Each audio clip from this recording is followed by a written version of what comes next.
Arahma, mahasiswi Universitas Muhammadiyah Profesor Dr. Hamka, Fakultas Keguruan dan Ilmu Pendidikan, Program Studi Pendidikan Bahasa Inggris. Alhamdulillah pada tanggal 28 September 2021, saya dan 6 rekan saya telah melakukan kegiatan PLP1 atau pengenalan lapangan persekolahan pertama dengan agenda observasi wawancara terhadap kepala sekolah dan guru. Untuk lebih lanjut, tonton terus video ini ya. Pada kegiatan ini, sekolah yang saya dan rekan saya tuju yaitu Sekolah SMK IT Asia. Sekolah ini merupakan sekolah dengan kejuruan broadcasting yang terletak di Jalan Asli Jagakarsa, Jakarta Selatan. Dalam kegiatan ini, kami berkesempatan mewawancarai Bapak Rudi Hartono SPDI selaku Kepala Sekolah dan Bapak Budi Santosa SPD selaku Wakil Kurikulum dan Guru Matematika di SMK IT Asia. Langsung saja laporan dari wawancara yang telah kami lakukan. Yang pertama, karakteristik yang harus dimiliki peserta didik. Karakteristik atau sikap spiritual dan sosial adalah sikap terpenting yang harus dimiliki oleh peserta didik di SMK IT Asia. Pada karakteristik spiritual, SMK IT Asia sendiri lebih menekankan pada praktek-praktek ibadah. Dan untuk sikap sosial, mereka menekankan pada pembiasaan yang dilakukan dalam kegiatan di sekolah. Untuk menganalisis karakteristik peserta didik, SMK IT Asia terdapat tolak ukur penilaiannya. Seperti pada karakteristik spiritual atau keagamaan, dengan menilai sikap tepat waktu peserta didik dalam beragama, serta menilai pada pembiasaan tahfizul Quran yang dilakukan peserta didik setiap hari sebelum memulai pelajaran. Pembentukan struktur organisasi sekolah. Sekolah ini memang Bapak adalah kepala sekolah kedua di sini, ya. Bapak melanjutkan dari kepala sekolah yang pertama, yaitu Bapak Hasbi, itu yang pertama, lalu melanjutkan. Nah dari situlah asal muasal pembentukan struktur, ya, akan tahu dari awal dari pemilihan kepala sekolah. Sudah pasti kalian tahu bahwasanya untuk di pendidikan Muhammadiyah ataupun Aisyah di atasnya itu ada majelis pendidikan, ya, maka mereka lah yang menentukan. Tapi tidak serta-merta ditunjuk, ya, tidak serta-merta ditunjuk, itu berdasarkan penilaian. Nah dari sekolah itu mengajukan biasanya ada berapa orang kandidat, ya. Setelah itu diajukan melalui daerah, setelah daerah diajukan ke wilayah. Nanti wilayah yang akan melakukan penilaian secara langsung, baik itu wawancara ataupun yang lainnya. Maka dari situ diambillah kepala sekolah dan wakil kepala sekolah. Kemudian setelah itu baru kepala sekolah dan wakil kepala sekolah mulai membuat struktur organisasi di sekolah, seperti itu. Kemudian kami setelah membuatnya, baru kami melaporkan ke pimpinan daerah Aisyah Majelis Diklasmen, ya, dan mereka meng-ACC, baru kami menyiapkan tupoksinya, ya, aturan-aturan kerja bagi setiap komponen di struktur organisasi. Yang ketiga, tata tertib sekolah. Pada tata tertib di SMK IT Asia terdapat tata tertib tertulis dan tidak tertulis. Menurut kepala sekolah menyatakan bahwa ternyata lebih banyak tata tertib yang tidak tertulis. Untuk konsekuensi yang dilakukan atas pelanggaran yang dilakukan peserta didik, sekolah SMK IT Asia tidak pernah melakukan hukuman fisik seperti berjemur di lapangan atau membersihkan kamar mandi. Akan tetapi pihak sekolah akan bertanya terlebih dahulu untuk mengetahui alasan peserta didik melanggar tata tertib tersebut dan menghukum dengan hukuman yang sesuai terhadap alasan yang diberikan peserta didik secara jujur. Kegiatan-kegiatan seremonial formal sekolah. Sebelum adanya pandemi COVID-19, SMK IT Asia sendiri melakukan kegiatan-kegiatan seremonial formal seperti upacara bendera rutin dan upacara-upacara memperingati hari-hari besar. Namun, dalam pelaksanaan kegiatan seremonial formal di saat pandemi COVID-19 ini, sekolah SMK IT Asia tidak melaksanakannya. Akan tetapi, pihak sekolah menggantinya dengan mengadakan pertemuan-pertemuan via online atau via aplikasi untuk menyapa guna mempererat hubungan antara pihak sekolah dan peserta didik. Kegiatan ekstrakurikuler sekolah selama pembelajaran online. Untuk eskul memang tidak diadakan. Jadi semua sekolah di peraturan seperti itu, eskul ditiadakan. Karena bagaimanapun bagaimana eskul itu rata praktek. Ya, eskul itu. Ada mungkin hanya sekedar yang menjalankan itu aja lah, yang penting eskul yang sudah ada tetap berjalan. Mungkin cuma itu aja.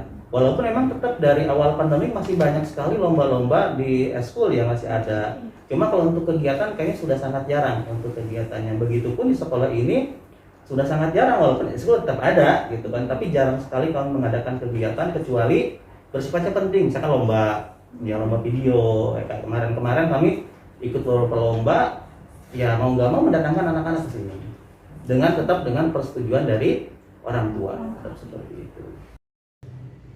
Kegiatan-kegiatan untuk membangun sikap positif. Untuk membangun kebiasaan positif peserta didik di SMK IT Asia, pihak sekolah lebih fokus pada tahfiz Al-Quran, akan tetapi tidak memaksanakan pada target hafalan yang didapat peserta didik, serta mengadakan kegiatan rutin per semester seperti mabit atau malam bina iman dan takwa yang diadakan di sekolah atau di luar sekolah, dengan tujuan membangun rasa kekeluargaan dan menanamkan rasa solidaritas antar peserta didik. Pelaksanaan pembelajaran saat pandemi COVID-19 di sekolah. Pada pembelajaran selama pandemi COVID-19, SMK IT Asia mengikuti aturan pemerintah dengan melakukan pembelajaran secara daring atau online. Adapun kegiatan yang dilaksanakan secara luring atau tatap muka, pihak sekolah terlebih dahulu mempertimbangkannya dari berbagai aspek, mulai dari kawasan peserta didik dan kawasan guru, hingga usia peserta didik dan usia guru. Jika sudah dirasa aman, barulah sekolah melakukan kegiatan secara tatap muka. Mengingat sekolah SMK IT Asia adalah sekolah yang lebih banyak kegiatan prakteknya dengan kejuruan broadcasting dan perfilman, di mana peserta didik harus mengenal berbagai peralatan dari mulai kamera, lighting, hingga pengoperasiannya. Dan tentunya pihak sekolah melakukan kegiatan tersebut dengan menetapkan protokol yang sangat ketat. Proses penilaian di sekolah. Untuk proses penilaian yang dilakukan di SMK IT Asia, pihak sekolah mengatakan cukup bervariatif. Pada saat daring atau online, penilaian diambil berdasarkan kedisiplinan dan tanggung jawab peserta didik dalam keaktifan mengikuti pembelajaran dan melaksanakan tugas yang diberikan. Untuk pembelajaran tatap muka, penilaian yang diadakan seperti biasa, yaitu secara tertulis dan pengumpulan tugas. Kendala yang dirasakan saat pembelajaran daring. Luar biasa banyak kendalanya ya. Kalau dari segi tenaga pengajar ya. Kalau dari segi tenaga pengajar itu pasti waktu. Karena selama pembelajaran daring itu durasinya tidak normal ya. Yang tadinya 45 menit menjadi 30 menit dalam satu hari. Dan itu pun dibatasi sampai jam 12. Nah, itu kendalanya. Kemudian yang kedua, kurang aktifnya keikutsertaan peserta didik. Jadi guru ini lebih sibuk mengkondisikan siswanya aktif dulu, hadir gitu, absensinya terutama. Jadi waktu 30 menit, kadang 15 menit, 20 menit habis untuk absen keikutsertaan peserta didik. Jadi untuk masuk ke pembelajaran inti materi itu tinggal ya sekitar 15 sampai 10 sampai 15 menit itu baru bisa masuk ke materi yang alhasil tujuan utama daripada pembelajaran tersebut, materinya otomatis tidak tersampaikan dengan baik juga. Kemudian dari orang tua murid, secara dari ini otomatis ya tidak menyangkal ya, semua lapisan ini kan siswa itu berbagai macam karakter, berbagai macam latar belakang, kemudian dari penghasilan orang tua juga berbeda-beda. Yang memang 2021 agak tidak percaya gitu, agak kurang yakin kalau siswa-siswa kita itu belum punya gadget. Tapi ternyata memang betul masih ada. Dan itu menjadi salah satu kendala juga. Nah, akhirnya orang tua harus mengeluarkan kocek untuk membeli gadget satu, bahkan satu gadget itu bisa dipakai untuk rame-rame anggota keluarga. Selain itu, orang tua juga yang terutama ibu yang harus pagi-pagi masak, kemudian mengurusi adiknya persiapan sekolah, akhirnya dia sibuk untuk mempersiapkan ya anggota keluarga yang mengikuti pembelajaran secara daring. Selain itu juga kuota.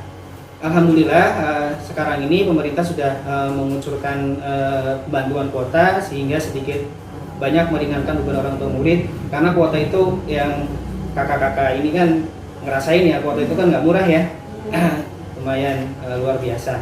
Jadi salah beberapa kendalanya di situ. Motivasi yang diberikan kepada peserta didik. Motivasi belajar ini memang sangat berpengaruh bagi peserta didik ya, yang mana ini pembelajaran secara daring di masa pandemi ini, motivasi belajar dirasa memang sangat menurun drastis ya, sehingga alhasil mengakibatkan proses pembelajaran tidak berjalan secara maksimal. Jadi sudah kembali lagi ke dampak gitu ya, dari motivasi belajar ini ada dampak yang buruk bagi siswa-siswi SMK ya. Dampak buruknya ini tidak seburuk yang dialami oleh siswa SD, SMP, dan SMA. Artinya siswa SMK ini lebih buruk dampak negatifnya. Kenapa demikian? Karena siswa SMK itu harus menerapkan pembelajaran praktik, kan 70% adalah praktik, 30% adalah teori. Sedangkan yang non SMK itu lebih banyak teorinya, sehingga dampak buruk secara psikologis itu sebetulnya lebih dirasakan oleh siswa-siswi SMK. Otomatis menurunkan motivasi belajar siswa. Nah, bagaimana kiat-kiat kita untuk meningkatkan motivasi belajar siswa? Ya, terutama dari pihak guru, kita ikut sertakan dalam pelatihan-pelatihan, bagaimana cara mengkondisikan kelas baik secara luring maupun daring. Kemudian dari pelatihan tersebut mereka harus teman-teman guru mendemonstrasikan, men-share kepada teman-teman guru yang memang belum mendapat kesempatan ikut dalam pelatihan tersebut. Kemudian untuk siswa bagaimana? Nah, untuk siswa kita harus menggait orang tua murid, harus benar-benar, karena kalau misalkan kita lepas gitu saja, kita bukan tidak mempercayakan kepada anak-anak kita, namun alangkah baiknya di sini peran orang tua adalah sangat penting ketika pembelajaran daring, mendampingi, kemudian benar-benar meyakinkan bahwa peserta didik ikut aktif dalam pembelajaran tersebut. Sekian laporan yang bisa saya sampaikan, kurang dan lebihnya mohon maaf. Terima kasih sudah menonton video ini. Wassalamualaikum warahmatullahi wabarakatuh.